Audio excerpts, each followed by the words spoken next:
নাহিদ আসিফ কই গেল? আসিফ নজরুল কই গেল? জবিয়ানের অ্যাকশন, জবিয়ানের অ্যাকশন, সব সালারা বাটপার।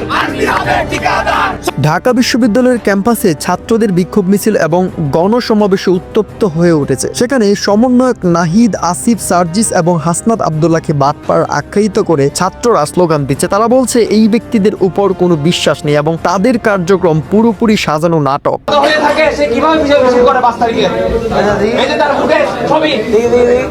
দেখেন ৩৬ জুলাই যে ৫ তারিখ কিভাবে বিজয় মিছিলে যায় সে যদি আহত হয়ে থাকে, সে যদি আহত হয়ে থাকে কিভাবে? আমি লেঙ্গা আমি খুশির গেছি এখনো